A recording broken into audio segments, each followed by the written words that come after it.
Hey everybody, it's Scott Steen with the winnersandwhiners.com coming to you with the Thursday edition of Today in Sports Betting. And of course, got a UFC event scheduled this weekend, so that's what we're going to talk about today.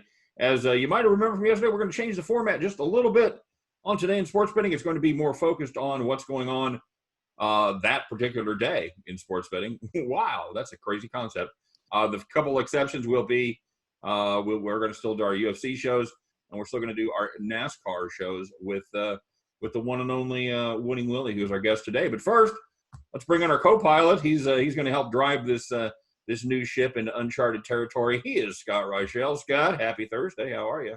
Yeah, doing pretty well. Just for clarification, the UFC and the NASCAR stuff, besides today, are not going to be with Today in Sports Betting. We're going to make separate videos for those two.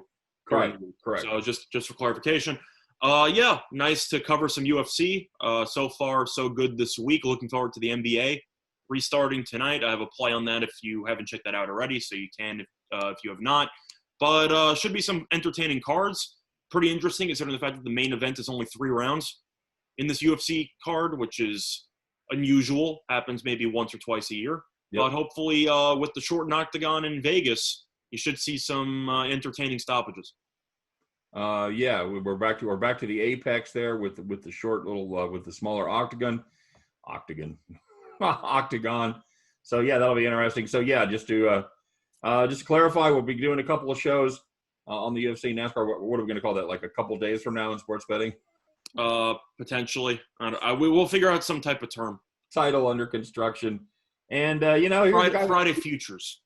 What's that? Friday futures.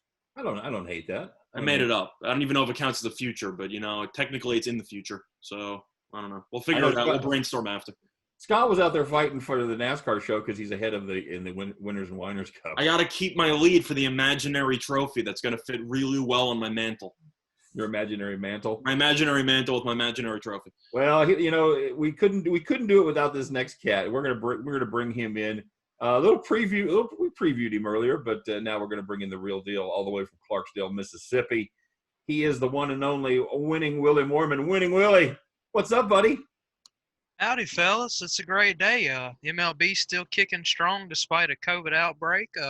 NBA's coming back. I got a couple of Millie Maker lineups in DFS tonight. Maybe I can make $1 million tonight. I like your odds. I know that you're going to share that with us, right?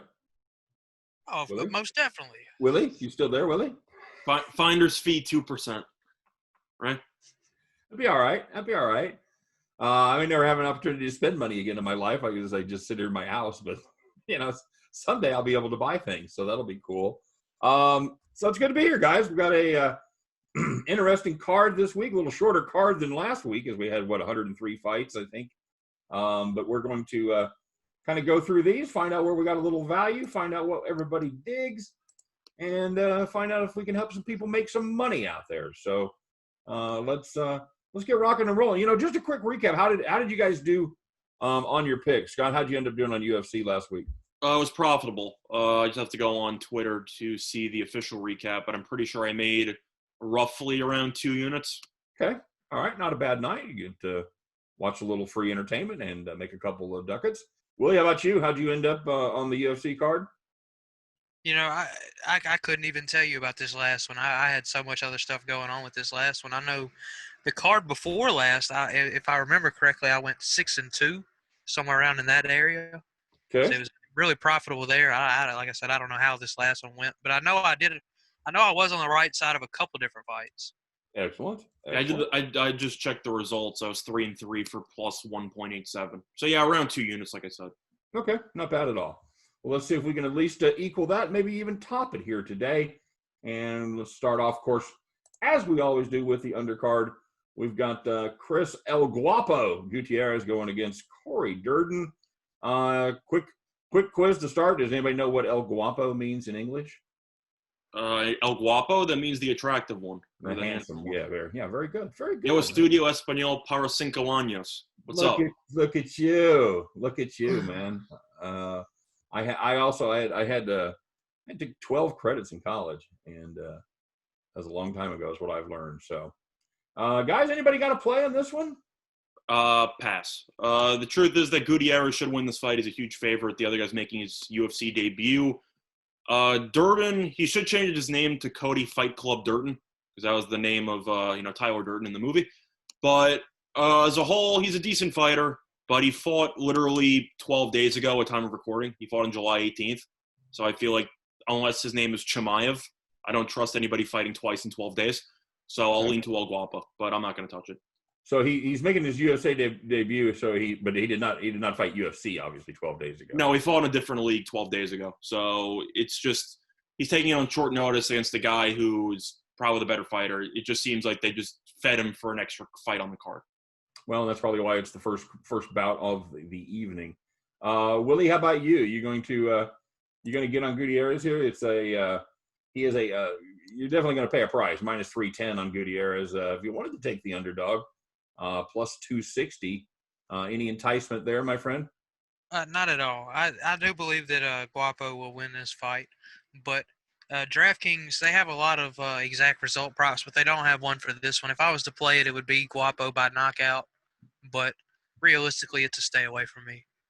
Okay, all right, yeah, that's not a bad play. It's sometimes hard to get involved in these undercards, especially when you've got a situation like that with one guy kind of a prohibitive favorite. So let's move it along, shall we?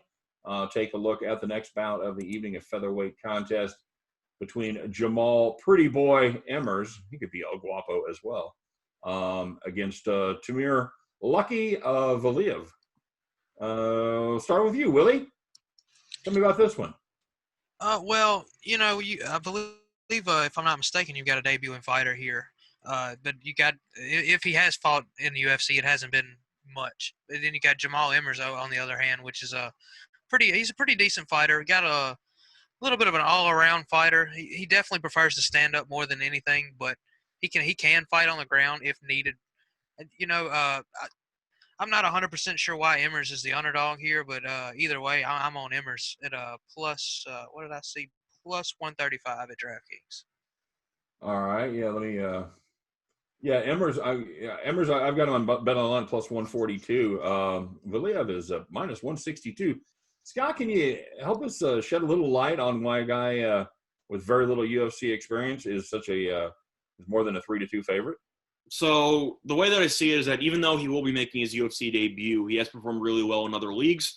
If you're familiar with the PFL, he was in the PFL for 3 fights and he was undefeated before end up moving to GFC, which I guess stands for Guerrilla Fighting Club, which I didn't know existed, but he was undefeated there as well.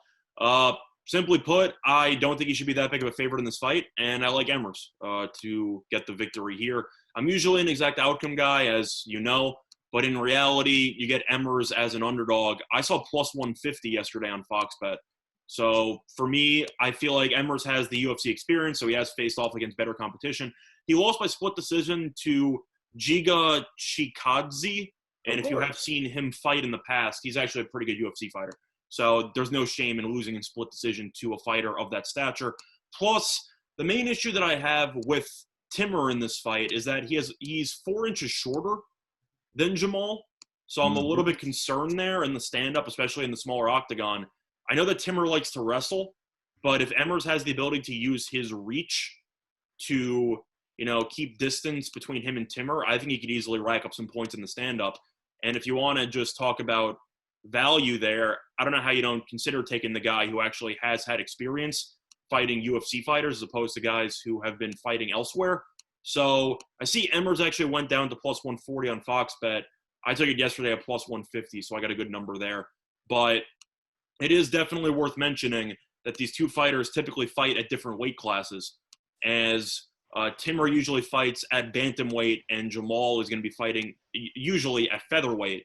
So one of the two is going to have to compromise for this fight, and I'm pulling up to see right now which that is going to be in. This fight's going to be in featherweight, which means Timur's moving up in weight class to fight Emmers at his normal weight class.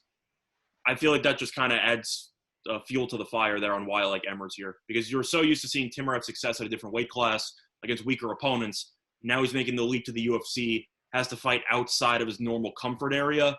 I think that's a good recipe for Emmers. So I got Emmers at plus 150. Plus 140 is still pretty good. But for my play, I got it a plus 150 yesterday on Fox Bet.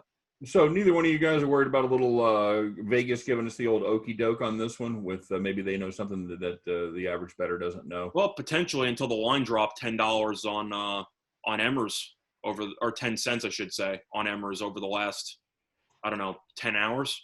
Okay. Because I think if Vegas did know something, you wouldn't see the line start to fall a little bit on Emers. I think you'll agree with that.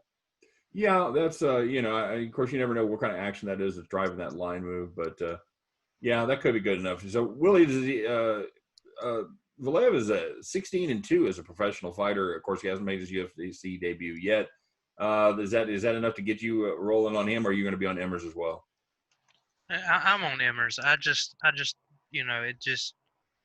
I like the experience plus the fact that it's his weight class. You know what I mean? Yeah, I I agree. think the 4-inch height advantage is also a pretty huge factor. I agree that I don't have reach stats on him, but that height advantage though. I mean, 5'10" punching a 5'6" guy is a lot easier than a 5'6" guy punching a 5'10" guy. Well, it depends on the reach too, but I mean that's generally speaking. That's 4 inches is going to be. We don't have the reach stat, so I'm assuming as much. That's what I'm saying. I'm with you guys. If this is a trap, so be it. I'm falling into it just with you guys as well. There just seems to be too many factors involved here that point to the veteran to get the victory, especially at plus money. 142. I still don't hate that price. I'll lock that up today. Give me Jamal Emerson. That's a three-way for us, as we're all on him to take this fight. All righty, moving on. We're going to a middleweight bout between Eric Spicely and Marcus Perez. Spicely is, of course, Zabrina, and Marcus Perez is Maluko. Either one of you knows what either one of those names mean? I have no idea. Okay, well, it's weird because Spicely's from the U.S., so you'd think he would have some sort of nickname in English, perhaps, but I don't know. And then Perez is fighting out of Brazil. Scotty, any thoughts on this one? No. Overall, I think both fighters are okay. I don't think any fighter is in this, is actually worth going to the window for. They both lost their last fight. They're both decently mediocre at best in the middleweight division. I'm going to pass. All right, very good. Willie, a couple of submission specialists here. Perez is a minus 205. Spicely, if you want to have Zabrina, you can catch him at plus 175. Any thoughts here? It's a pass for me as well. But if I was to lean anywhere in this, I'd probably go with Perez by decision at plus 245. Just because you got two ground first guys, and I just feel like this one's going to be more or less of a what would you say, a dragged out fight, I guess you'd say. Just two guys wrestling around on the ground more than anything. Yeah. This could be one of those fights that people that don't like UFC point to as the reason they don't like UFC. Just could be a lot of positioning on the ground. I'm tempted to play the over 1.5, but minus 165, a little too much powder there to fire up for me. I think this is going to get a pass from me as well. So, this is not too much excitement here on the undercard. This could be, I don't know, this could be the boring fight of the night. You guys agree with that? I think there are a couple more boring ones coming up next. That boy. All right. So next we're going to take a look at the bantamweight, and one of the better nicknames here as Ray the Taz Mexican Devil Borg squares off against Nate Mayhem Manis.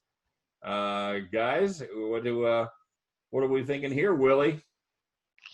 Am I insane, or because they're just looking at the dimensions of these two fighters? There's no way that Ray Borg should be laying this much juice, in my opinion.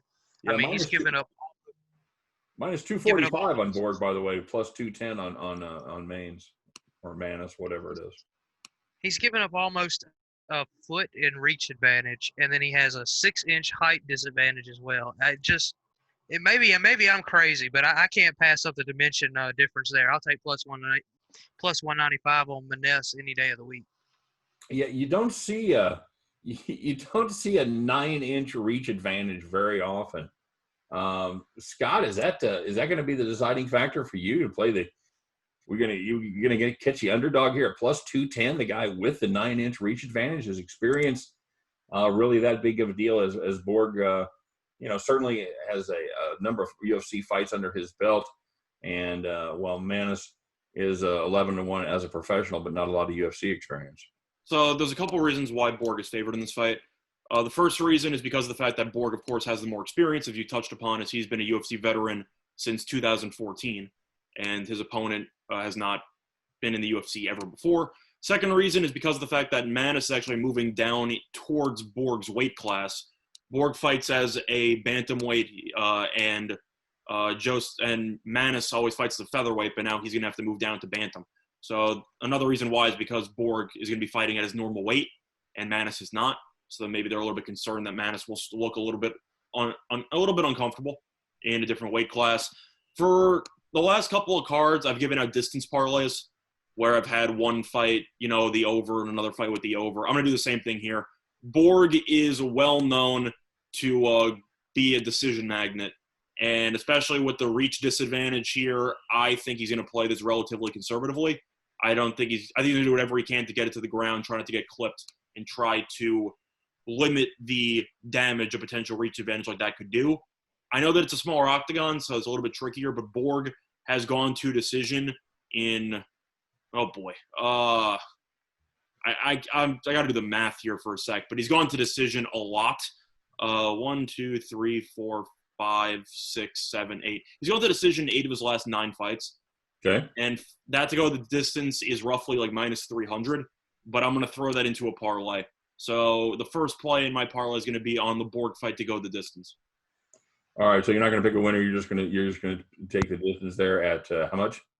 Well, it's minus 300, but I'm putting it in a parlay. So okay.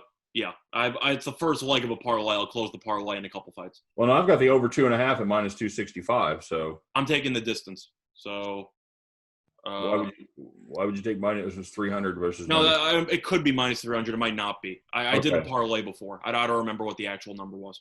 Okay, Willie, what do you got here? I think it was minus 210 actually for the distance. I think that's what it was, but I don't remember. Okay, that would make more sense. Willie, what are you feeling? Well, I'm on Manis here. It's almost a no-brainer for me at this point. Okay, yeah, I'm going to go with Willie. I'm going to go one step further, Scott. I'm going to play I'm going to play an exact outcome here. I think if Manis is able to get the win, I don't think it's going to come in a shortened bout. I think I like Manis to go the distance and score a decisive victory here. What do we got? What do you got for Manis going the distance, buddy? I see plus 400 on Manis by decision, but I'm checking FanDuel. Okay, yeah, I like that. I'm a fan. If you're going to lose, you might as well lose big ones. That's my point. That's fair. It's a matter of I'm just a fan of Borg as a fighter. I think he's crafty. I know that he has had a lot of success in the UFC. He's also had some issues making weight. So if you are going to take the fight, probably wait till the weigh-ins, because Borg has been known historically to come in a little bit heavy on some of these. And, of course, you know how the odds react accordingly. So if you want to take Manis, potentially wait for the weigh-ins, because if Borg is overweight, you can either A, back out because you don't want to do it, or B, probably get a better price. So just keep that in mind. All right, good call. Let's move on to a light heavyweight bout here between Ed Short Fuse Herman and Gerald GM3 Mearshey. So this is a couple of fighters from the United States here, and a couple of guys that are pretty grizzled UFC veterans. Scotty, how do you see this one kicking off? Well, I had money in Mearshard in his last fight against Hyanish, and he got destroyed in a minute and 14 seconds. I am not going to play this. I'm going to pass. If I really was going to play one way, there is an interesting prop on FanDuel where they give you the exact method of victory, but with no winner. So you can bet on whether the fight will end by knockout, by decision, or by submission, with no winner attached. Okay. And they have submission at plus 160. And if I was going to play the fight, I would probably take that, because I think this fight will end in a submission. Reminds me a lot of the Paul Craig fight last weekend. You have two submission experts. That's all they basically do. One of them's better at it than the other person, has more UFC experience. And then, as you saw, Paul Craig submitted him in roughly 2 minutes. I think that's going to be something similar to this fight, especially in the shortened octagon. They're going to be very close to each other. Meerschaert's going to be crafty in the clinch. And I think one of them's going to win by submission. So if I had to lean anywhere, I would take plus 160 on any fighter to win by submission. I'm going to pass. I have no interest. Yeah, I don't hate that. I'm going to pass on this one as well. But you do have two guys that definitely like to take it to the ground and end it early. Meerschaert is 70% of his bouts of his victories have come by way of submission. Ed Herman, over half of his wins have come by way of submission as well. So, definitely it looks like a submission victory for one of these guys would be the way to go. Willie, what are you on?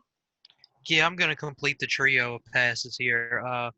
Okay. This is two veteran fighters, and this is another one that I think is going to be another boring fight, so to speak.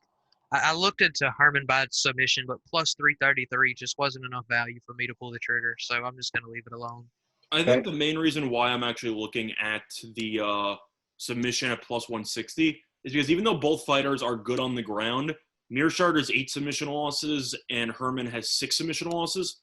So it seems like both of them kind of go for all or nothing approaches on the ground, where either they go for some massive thing and get countered into an arm bar or get countered into a triangle or something, and they either go for broke and win or they go for broke and lose. Yeah, and that's one of the craziest things about kind of being a Johnny-come-lately UFC fan as I'm watching these fights without a ton of experience watching fights. Is it looks like one guy has the advantage. All of a sudden they rolled him over on his back, and the other guy's tapping out because you can't. At this point, I can't really see the arm bar locked in yet. I'm not, always able to see what they're looking for and everything with the arm bar. So that is certainly one of the funnier aspects of UFC, where now you see it, now you don't. You think you're about to get some kind of submission victory, and a little flippity flop, and boom, the advantage is totally changed. So that's kind of interesting to me. You see that happen. So. All right, so let's go with the last bout of the undercard here, as Frankie Saenz goes against Jonathan the Dragon Martinez. A couple of guys coming off losses in their last fight. A couple of guys with a fair amount of UFC experience. Scott, how do you see this one? So for this one, I usually take 1 or 2 long shots, so to speak, where I go for something usually around plus 200 or higher, just for some value. For this one, I like the youngster here. I like Martinez, and I think he's going to handle Saenz pretty easily. If I had to break it down, Saenz used to be decent. He's 39 years old. He's facing off against a 26-year-old who lost his first fight by split decision to Ewell, or to Ewell, however you want to pronounce it, by split, which isn't that bad of a loss because Ewell's pretty good. But this guy has 6 of his 11 wins by knockout. He tends to be a guy who's pretty good at finishing. And Saenz ended up getting knocked out in the first round of his last fight. I think he's over the hill. Martinez by knockout is plus 240 on FanDuel. And there has been a stat, I don't have it in front of me, but you have to take my word for it. When a younger guy is favored over an older guy in the UFC, the younger guy wins at least 80% of the time. You can check their stats online. I don't have it in front of me. But when a youngster by about 10 years or more is favored in a fight, the youngster is almost a lock to win the fight. It seems like that's what's happened over the course of the last year or so. And Martinez has the ability to win by knockout. Saenz showed he had a suspect chin in his last fight with a short octagon as well. I'm going to take Martinez by knockout at plus 240. I think that's going to be the only way you're going to find any value on this fight if you wanted to back Martinez, because he's a minus 250 favorite. I don't have any interest in that. I'll lean towards a knockout there. Saenz just looked overmatched in his last bout, and I think the same thing could happen here. Willie, what do you think? Yeah, this is another pass for me. But I see 2 ways that I think this could go. It could either be a Martinez knockout or Saenz by decision. And you get a Saenz by decision is plus 330 on DraftKings. But as Scott mentioned, he's just age, I think, is caught up to him. And it's not a fight that I really have any interest in getting down on. Okay. Yeah, it is something you could book a double outcome there and try to guarantee yourself a little bit of profit. If you wanted to think that Sane still has a little something in the tank and can go the distance. But yeah, I think it's pretty telling that the 39-year-old is a massive underdog to the 26-year-old with not that much UFC experience. Well, especially if we factor in your completely made up stat that you can't seem to find all of a sudden. I saw it on Twitter at least a month ago. I promise you that. It was a thing where fighters who are 10 years younger or so win at a tremendous clip. So now there's an actual age. So now it's 10 years or more. Is that? I believe it was 10 years or more. I can honestly scroll and find it. It's if you're really challenging me to find it, I could easily find it. Willie, what do you think the odds are Scott's just completely pulling that out of his butt? I think it existed somewhere, but you know how Twitter facts go too. That is true. I mean, it's one of these guys who prides himself on being an MMA database, quote unquote. So has a little bit of credibility there. I think that stat is a plus 140 to be accurate. Well, I found the account. Okay. So let me. You can keep going on. I'll let you know when I find it. All right. Hey, let's go to the main event, shall we, gentlemen? And this is this is kind of a weird card because this wasn't supposed to be this headliner. It was supposed to be Holly Holm facing Aldana. That was going to be the original main event, but Aldana, bad news, tested positive for the coronavirus. So they've had to get rid of that bout and like you said, promote a short bout as the main event with a couple of fighters there, and we'll talk about that one in a minute. But first, we're going to talk about a middleweight bout between Kevin Trailblazer Holland and Trevin, no nickname given at this time, Giles. Both fighters from the United States, fair amount of experience here. 7-inch reach advantage for Kevin Holland, and that is has certainly been reflected in the odds, as Holland is minus 215. Giles at plus 185. And Willie, we're into the main event. What do you got here? Okay, so I'm a fan of Kevin Holland. I like his stuff. I think he's a pretty good all-around fighter. And he's going against a really tough opponent here. Giles is really good, especially in the stand-up.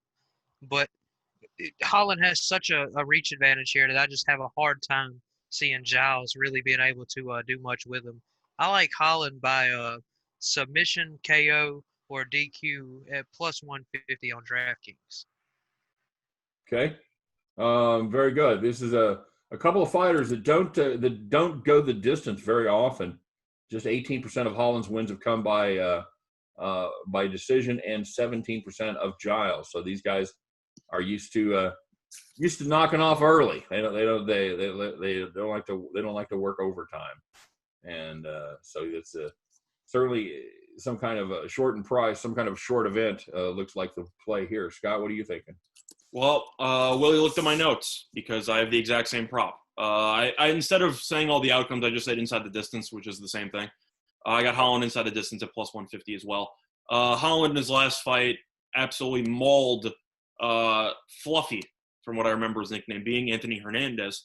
And I think Holland's a potential superstar. I'm not saying that he's immediately going to be a serious contender in the middleweight division, but this guy has a lot of talent, and I think he is going to be a very solid contender in about a year or two. I think he's very dynamic on the feet. He's very good on the ground. Seems like a very solid all-around fighter, and I think he can showcase a pretty good stoppage here to get him a ranked opponent in his next fight. By the way, I found the stat on Twitter. I found it. Okay. Betting favorites that are 5 years or more younger, so 5 years younger or more than their opponent, are 116-44 since March 2019, which is a win percentage of 77%. And who says that? According to this guy on Twitter, DeBang Data, who posts a ton of database tweets revolving around MMA. According to this guy on Twitter. Well, there you have it, folks. Nothing more. A sample size from March 2019 of about 160 fights is a pretty good sample size for me. Okay. 77%, that's all I'm saying. That's pretty good. Will you buying it?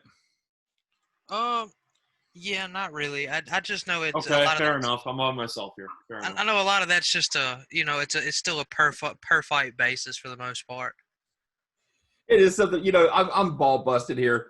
Scott, I do believe your stat. I think that's pretty interesting, and it makes sense because some of the age differentials are a hell of a lot more than 5 years. Mm-hmm. I would like to see the sliding scale. I'd like to see how it breaks down as far as actual years go. Mm-hmm. In other words, is 12 years like a lot more advantageous than 5 years? My guess would be that probably is a pretty I'm assuming the larger the differential, the better the results are for the younger guy. Yeah, I'm thinking the incline is pretty steady going up there. So Yeah. I'm with you guys. I this is one of those things where we've talked about it before. If you like an outcome, if you like a fighter, you might as well, if you instead of paying that prohibitive price like minus 215, you might as well pick their most likely method of victory. And in this one, you actually get submission or knockout, and you can turn that to minus 215 into, what do you say, plus 150? Yeah. I'm all over that. That's got to be. I'm with you. I think Holland is an up and comer. It's a crowded middleweight division, a lot of good fighters there, but I think this is a guy looking to make a name for himself. I think that in about a year or two he'll be ranked. Do I think he's going to be a serious contender for the belt? No, but I think he could easily be the 10th ranked middleweight, somewhere along those lines. Where Right. I just think that he is that talented, and I feel like he wanted to fight after destroying Fluffy in 39 seconds of the last fight, and then something fell out, and they ended up having to cancel the fight that they originally had scheduled for him. So this is his first fight since. But he's hungry, he's ready, and even though I do think Giles is a pretty good fighter, that reach disadvantage, I should say, is a little bit too much to overcome. And I think Holland, who has success on the feet and the ground, is a little bit too well-rounded for Giles in this one. Now, the only thing that may give you a little pause is this is kind of a weight class disadvantage for Holland, who's normally fighting at a welterweight or a smaller middleweight weight, as opposed to Giles, who's pretty comfortable there at 185. But yeah, I don't think that's enough to waylay me on this bet. I like Holland inside the distance as well. Mm-hmm. All right, good job, guys. Moving on to our next fight on the main card, as Orlando. Just to save some time, I have no plays on the next two fights. Okay. All right. So Groovy Venata and Bobby the King Green. Scott has no action there. Willie, what do you think? You got anything going on here? This is a rematch from a fight from 2017. These guys fought to a draw. Kind of a weird thing. They're both from the same state, and so it's should be something that's should be. Is it going to be interesting, or is it going to be boring? These guys know each other too well. Well, as you just mentioned, these two fought to a draw in their last fight, so I think this one will be a pretty good fight. I actually have two plays on this. I'm going to double play results. I like Bobby Green by either decision or KO or TKO. You got a plus 200 for decision and plus 750 for KO, TKO, or DQ. And I think he's the better fighter here between the two. He's really been struggling lately, but at the same time, I don't think that his opponent is very good, so to speak. As far as being the top tier talent, I just really think that this is going to be a more even fight, and I'll take a stab with Green. All right, I'm just going to take Bobby Green on the money line. I'll take him at plus 132. That's cool for me. And all right, so Willie, I guess we're going to. You and I are going to take a look at the next one as Scott takes a smoke break. I can still give out leans and everything. I'm just being clear that I had no actual thought on any play. Because I guess I would also lean to Bobby Green. But in reality, he looks so unimpressive in his win over Guida in his last fight that I just have no interest. Okay. And I think Willie can agree with that because he's a huge Guida guy. I didn't think Green looked that great in that fight. Well, I will say he did kind of beat him up for the most part. I agree, but Guida's a guy. I know he's got stamina and he's got a lot of heart. I feel like you should probably be putting away Clay Guida at this point in his career. Guida has a hell of a chin, though. Yeah, I know, but I don't know. Green just didn't look that impressive to me. I think if you put that fight in if you put any other fighter in that ring besides Guida with him, or in the octagon with him, I should say, I think they get knocked out in that fight. He was definitely dominating, but at the same time, like I said, Guida can just take licks for days. By the way, Willie, Foxbet does have a double chance with Bobby Green knockout or decision at plus 140. I don't know if you'd rather do the double chance. You'd rather take the plus 140, but I'm telling you that option is there. Yeah, by my math, I think I would come out better that way. So. Okay, I'm just letting you know. All right, so let's take a look at the next one, guys. This is a welterweight battle between Vincent the Silent Assassin and Luque against Randy Rude Boy Brown. Scott, I know you have no play on this one, so Willie, let us know where you're at, man. I'm going to sound like a broken record here for a second because, again, you got a fighter with a pretty decent size advantage here in Randy Brown. I will say that Vicente is a very good fighter, and he's a tough out for anybody, but at the same time, I will definitely take a shot with Randy Brown at plus 150, just given the dimensions that he has. He has what, is it, correct me if I'm wrong here, so what, 4-inch height advantage? Right. 2.5 inch reach advantage. Okay. Yeah, I'm going to. This is again. We've got a couple of fighters here that don't like to go the distance. They've most of them, they're both knockout specialists, and a third of their fights are victories. Both of them have ended by submission as well. So I'm going to. I'm going to just make a straight play on this one, and I'm going to play the under and catch a little value here at plus 230. The under 1.5. I've got the actually. Hang on, no, I've got the. I was looking at the wrong one. Hang on. I got my browns and greens confused. Yeah, under 1.5 plus 145. Sorry about that, guys. I was reading the green fight instead of the brown fight. Yeah, under 1.5 at plus 145. I think there's a little value there. This fight ending early. Yeah, I agree with that. I don't have a play, as I said before.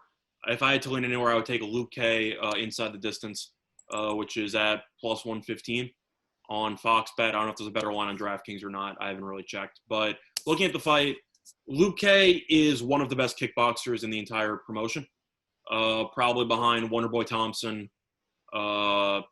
Trying to think. Barboza's definitely up there in terms of talented kickboxers. Luque is a ridiculous kickboxer. And I think that eventually at some point he's going to connect to Brown's head, if I really had to guess. I'm going to take a double chance on this as well. I'm going to take Luque knockout plus 270. I do like that as well. I'm actually surprised it's even that high at plus 270. Yeah, I thought that was a decent. Wait, where did you find plus 270?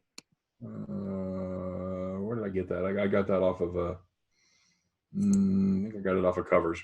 Okay, because Foxbet has plus 162 on the knockout, so that's why I was wondering where you got plus 270 at. Yeah, it could be. It could, and it could be a dated article too. Could be.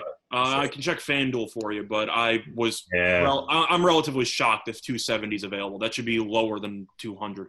Well, then if it's under $2 bills, I got no interest there. I think that's why I made the pass. I believe that if I saw it over 200, I would have taken Luque by knockout. But do you think the odds would be set that high because Randy Brown does have a 7.5 inch leg reach advantage? And I feel like he could use that to his advantage and really separate each other. I see Luque by knockout at plus 220 on FanDuel if you want that. Yeah. I'm a player at 220. Okay. It's just a matter of I really think Luque is going to win this fight. I know that Randy has the height advantage, etc. But if you look at who they've actually fought based on resume, Luque has fought the significantly better fighters. If you just break it down, beat Nico Price in his last fight, similar opponent to Brown. Brown lost to Nico Price. He lost to Wonderboy Thompson. Wonderboy Thompson, as I said, is a better kickboxer than Luque. He beat Mike Perry. He actually beat Nico Price twice. Lost to Leon Edwards by decision. He beat Bilal Muhammad. They have a couple of similar opponents here, and Luque's beaten them, and Brown has not. So I just think Luque's the better fighter. Okay. All right. So since we had the main event replaced, this is the only ladies' bout on the card as Joanne Calderwood JoJo goes against Jennifer Maia. Calderwood, number 3 contender, and Maia is the number 6 contender in this one. Calderwood, like I said, was supposed to be fighting for the women's flyweight title against Shevchenko, but Shevchenko had to pull out due to a leg injury. Calderwood got pretty lucky. Shevchenko would have killed her. Yeah, that seems to be the thought in the Chukagian fight. Both of these ladies have lost to Chikagian. They both got a Muay Thai background. I expect it probably going to be a stand-up fight here. And Calderwood, man, she can throw the leather. And I think that ultimately this is going to be a drawn-out fight, as the ladies' bouts so often are. But I think Calderwood's going to score the points and take it by decision. Well, it's time for the only women's fight of the card, which means one thing. Going the distance. Over. Go for a walk. Make yourself some dinner. Get ready for the main event, I guess. I'm closing out my parlay. I gave out Borg to go the distance before. I'm going to parlay that with Calderwood to go the distance. I'm not picking anyone to win those fights. I just mean those specific fights to go the distance. And if you parlay the two of them together, it's minus 111 on FanDuel. Okay. All right. Willie, what are your thoughts here? I agree with you, Scott. I think that Calderwood is probably the better fighter here, and she will probably win by decision. But plus 105 is just not enough value for me to get down on. Mm-hmm. Right. So I'm going to leave it alone. But at the same time, I really do think this one's going to be Calderwood by decision. Okay. Well, yeah, it's just a matter of, I know most women's fights, as we keep making jokes, tend to go the distance and aren't that entertaining. It's also because a lot of these women's fighters, if you look at their, results, they just go to decision all the time. Well, it's just what it is. For the record, you added not entertaining. I simply I'm saying it for the mainstream people who just want to see people's heads get taken off. Okay. Most women's fights go to decision if you want to look at numbers. And if you want to go through recent results, Maya's gone to decision. Oh, boy. 1, 2, 3, 4, 5, 6, 7. Each of her last 8 fights. And Calderwood has gone to decision each of her last 3 fights. Right. Most women's fighters kind of have a resume like Esparza's, where you just look at them and they've gone to decision basically 70% of their fights. And you're just wondering, why are we even bothering? Well, it's why the over 2.5 is minus 400. I'm not saying that, I have an issue with women's MMA. I'm just saying if they're going to go to decision the majority of the time, maybe they shouldn't be the second main event in a card. Maybe they should be towards the front end of the main event, or maybe a prelim if they're going to go the distance. Remember, everybody, that's Reichel, spelled R-E-I. I'm just saying. I think you'll agree with me that for main events, people aren't exactly looking forward to. I'm not agreeing with any of this shit that you're laying down right now about the ladies. Sorry. I'm just saying that I know in PC culture and all I get. I'm not saying that there's an issue with women's MMA. I'm just saying for a main event that pretty much goes to a decision the majority of the time, maybe it shouldn't be the second to last fight on the card. Now let's talk about women firefighters too. What's the deal with? I'm just saying it's just a matter of the decision's what, minus 300. 400. Oh, yeah, is that really supposed to? Do you really want that to be the second main fight on a pay-per-view card or on an ESPN Plus card? Probably not. Yeah, well, in fairness, that's not the way the card was set up to start with. So correct. It's supposed. I'm just, you know what I mean, though. It's just a matter of. There was going to be another horrible, boring women's fight. If you've been betting on women's fights to go the distance in the UFC, you've made a decent amount of money. That's absolutely true. All right, let's see if we can dig Scott out here with. I'm not trying to apologize, just based on results. Oh no! You're in for a penny, in for a pound here, brother. No question about it. Let's talk about the main event, gentlemen, shall we?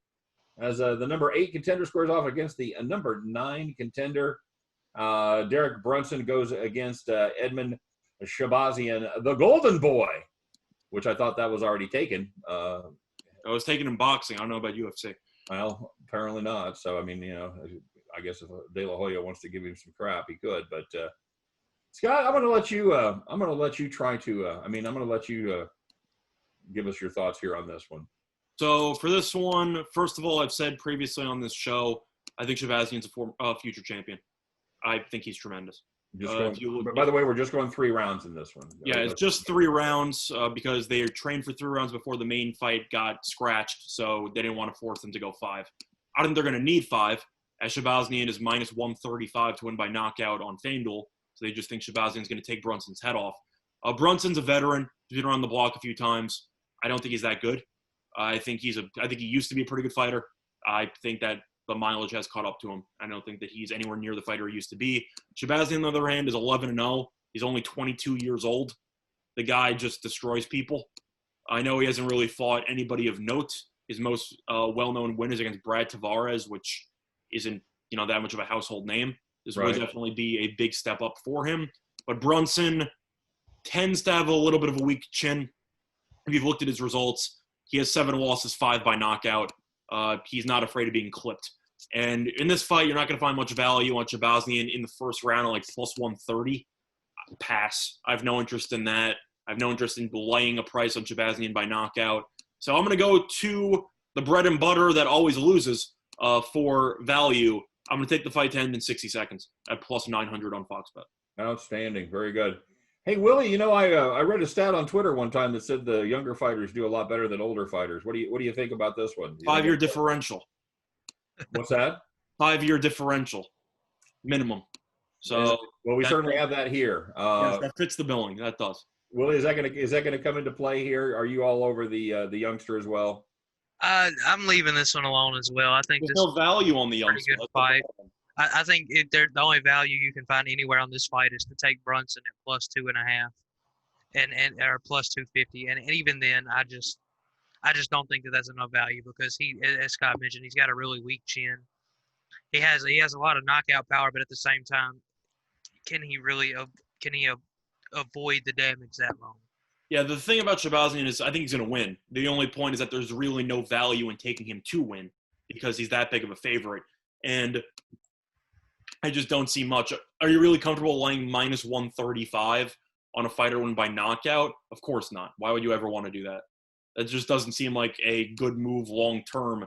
The one reason why I like the under 60 seconds is because if you've looked at Shahbazyan's record, he's only been out of the first round once. So he's actually just destroyed people on a regular basis. And if you want to go through his fights in a minute or two, he's had 3 UFC fights, not including the Ultimate Fighter.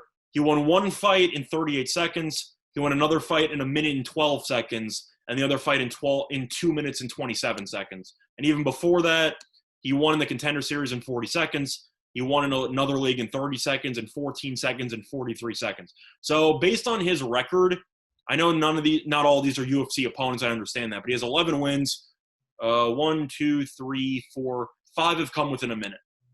So plus 900, I'm going to look for value and lay a sprinkle on that one. Yeah, that's not a bad swing. I'm reeled in. I'm going to take him by knockout. I don't care. That's fair. It's just I don't love laying money. Yeah, 135 is not attractive. Like minus 110 maybe. I know. It's tricky. But I think Brunson has enough experience to last a minute. I just wanted the number. The 900's too attractive for me. I might consider taking a first round knockout. Give me a little extra room there. I would probably lean towards that. I can find out what that is for you if you want. Yeah, that's probably the play I'm going to make. I don't think the minus 315 on Shahbazyan. Obviously, no interest there. Not much interest in the minus 135. I just hate to pass on the main event. That's something down the card. I don't mind taking a little pass on, but I don't want to pass. It's still plus 130. Plus 130 first round. For a first round knockout. Man, it's not great. It's not great. It's what it is. I feel like you might be paying a hell of a price for those last 4 minutes. That's correct. I feel like you might just be better off potentially taking the under if you really wanted to go for it, but the under 1.5 is minus 142. They really think Brunson's going to get killed. Now I do have it at minus 115. I've got it squared away at minus 115 both sides on Bet Online. The over under for you said 115 or 150? 115 both sides. I think that's probably better off than the 130. Yeah, I thought about that. That's yeah, I don't know. Compared to other books, you're saving like 30 cents. I know. Yeah, it's a good price. I just a matter of this. I think Shahbazyan's going to win, but there's no value anywhere because Brunson's literally projected to get destroyed. Yeah, fair enough. That's and I think that's the main takeaway here. Willie's going to pass. I'm going for the Hail Mary flyer because why not? Yeah, and I'm going to this recording, I'm going to lay that number minus 135. We'll see how I feel as the fight. Let me ask, would you rather get 130 or 135 in the first round, or would you rather get the extra 2.5 minutes and get it at minus 115? And you get both fighters to potentially win. Yeah, that is attractive. I don't think Brunson's going to win, but you also have that in your back pocket. Yeah, that's not a bad play. That's probably. I would probably lean to the under in that case, but you can make the argument for either one. Yeah, they're just because there's just so much. Yeah, There isn't no value in the double chance. That's okay. I think you talked me into it. I'm saying out of those two, I think that the minus 115 compared to the market wide price is a better deal. Well, I'll tell you one thing. It's not going to be a big play. It's going to be a pretty moderate play. I'm playing the first minute, obviously, for a sprinkle. I haven't won any of those, but if I win one of them, I'll be up on those for the next couple cards. So why not? Yeah, by that time, maybe I'll be a couple drinks in, and maybe I'll even throw a couple ducats on that plus 900 myself. We'll see. And unless you want an open parlay on Shahbazyan money line, which is also an option. But no. All right. So yeah, probably not, but just an option. All right. Well, there we go, guys. Any final thoughts on this card? It'll probably be my last one because I feel like the feminist community is going to come after me after this video, so we'll see what happens there. But yeah, looking forward to it. The card is going to be entertaining. I'm not surprised it's on ESPN Plus, especially now that you have the NBA back, the NHL back, in baseball. So now the UFC can resume its normal role of being pay-per-view material the majority of the time. UFC's ratings gave it a great run. They're going to plummet now, naturally, as they should, because you have other sports on. Yep. I'm still going to watch it. I still have a great time watching UFC. And hopefully, if you were not a UFC bettor who came around during the COVID suspension of other sports, hopefully you stick around, because I do think that the content is definitely worth sticking around for. I will. I'm certainly going to be watching more UFC than I did in the past. I will say that. I've definitely become a bit of a fan. I think there's still a lot of kind of dog bouts. I think they try to fill their numbers. I think putting together a solid 5 or 6 fight card wouldn't be the end of the world. I don't know why we always have to have 11, 12, or 17 as we did last weekend. I think because they can. Yeah, I guess. I guess that's the case. So, but yeah, I'm definitely a semi-convert, I will say. Willie, any final thoughts on this card? One of us. Yeah. Not really. I think I think for the most part, I told Scott way before we started this show. I texted him and just told him, I don't think this is going to be a very good card at all, as far as as a whole. But there should be some good bets at the same time. Agreed. And that's the thing. We try not to be just blind hype men on this show. Every card's the best card ever, and there's all kinds of value. It's not the case. And that's the thing I hope you come to expect from Scott and I, and then from the three of us doing UFC shows, is we're gonna give you our honest take. And if the fight's a dog, if there's no value there, we're gonna tell you that. And hopefully you can respect what we're doing here, as far as the honesty goes on today in sports betting. So that's always going to be our pledge to you. I might have been a little bit too honest today in sports betting, but we'll find out. Scott's maybe revealed a little bit too much about himself, but it's not a personal thing. It's just from watching on TV. It is what it is. I feel like even though none of you want to agree with me publicly, you don't have to. It's all good. Okay, good. That's I've got a wife and 3 daughters and a lot of experience, buddy. I'm getting nowhere near you on this. And I'm sure you want none of them near enough. No, I don't want them. None of them. I don't know if that really plays much of a factor, but fair enough. I've got a couple of scrappers that would probably be pretty good MMA fighters if that's the direction they wanted to go. But no, unfortunately, they decided to keep their brains unscrambled and take actual careers. So you hate to see it. Yeah. All right, boys. Well, just in case you missed it yesterday, a couple of announcements programming-wise about what we're going to be doing here. We're going to be turning the Today in Sports Betting into a daily betting show about the Scott, you and I are going to be going through we're going through the daily cards.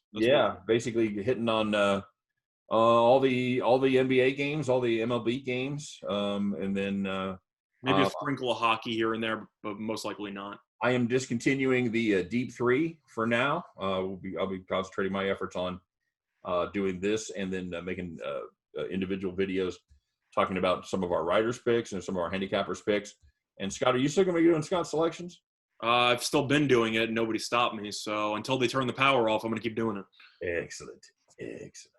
All right, and so we're going to be doing some. We'll talk about baseball and NBA tomorrow on Today in Sports Betting, and then we'll be back to do that again on Saturday. And then we're going to do our bonus show on Saturday. It sounds good to me. I know we're going to cover NASCAR one way or another. Right. So you and I, I'm going to win that cup. Damn it. Mm-hmm. So you and I will do our show on Saturday, and then we'll follow that up, and then we'll have Willie join us and do NASCAR. Willie, are you in for the rest of the NASCAR season? Oh, of course. All right, Willie's got to reclaim his victories here, his lead. I'm right there. And meanwhile, you guys can all watch me as I pull off the amazing come from behind victory, as I've predicted all season long, and ultimately reign supreme in taking home the Winners and Whiners Cup title. So just a quick preview for you what's going to happen. So, all right, guys, appreciate it. Willie, as always, thanks for joining us, man. Great to have you aboard. Yeah, thanks for having me. I just want to tell everybody we're still cranking out esports articles. The Winners and Whiners and statsalt.com. We're under the drop-down menu under More at the top of the page under the tab esports, and we're still cranking them out. Check them out. And we may still do the occasional esports show as big competitions come about and present themselves with some good betting opportunities there. So that's again some of the extra videos that we may be making. Although that could be a Scott and Willie project. I can say that Willie knows more about esports than I do, but I definitely know more than you, Scott. So right. If one of us had to be the sacrificial lamb for that, it would probably be me. I don't think I've had a game controller in my hands in the last 5 years. So, well, I'm sure you were very good at Pong back in the day. I was a little after Pong. I was more of a Galaga, Mrs. Pac-Man. Yeah, I thought he was an Atari kind of guy. I was Asteroids. I was an Asteroid. Okay, that's a good one too. Yeah. So, all right. Well, enough of living in the past. So, anyway, that's what we're going to be doing going forward. As always, we appreciate you guys joining us each and every day for Today in Sports Betting. And keep coming back, man. It's going to be a lot of fun. We're going to be expanding our footprint and spending a lot more time in front of the camera. So it's going to be a blast. I'm ready to rock and roll. We're ready for sports to be back. Looks like baseball's going to make it a week, guys. Pretty excited about that, huh? Well, 29 of the teams made it for 28 of the teams technically, because the Phillies had one positive today. So 28 of the 30 made it to a week. Okay, not too shabby. Good numbers. All right. Only the strongest will survive. Only the strongest shall survive. Mm-hmm. And on a somber note, I will say condolences to Herman Cain, who passed away today from the effects of coronavirus. So, disagree or agree with his politics. He's still a good, honest man who made his way in this world and did a good job. So, R.I.P. Herman Cain. Our thoughts and prayers are with the family. So, and on that note, guys, we appreciate it as always, everybody being here, and hope you come back and join us tomorrow. Thanks very much for watching. Again, as Willie said, don't forget to check out winnersandwhiners.com and our sister site over there at statsalt.com every day, doing deep dives into all these events going on, baseball, basketball, MMA, whatever it is. Get over there and check that out as well. I am Scott Steen. He is Scott Reichel, and he is Winning Willie Mormon. We appreciate everybody being here. Thanks very much. We'll see you next time on Today in Sports Betting. Take care, everyone. Bye-bye.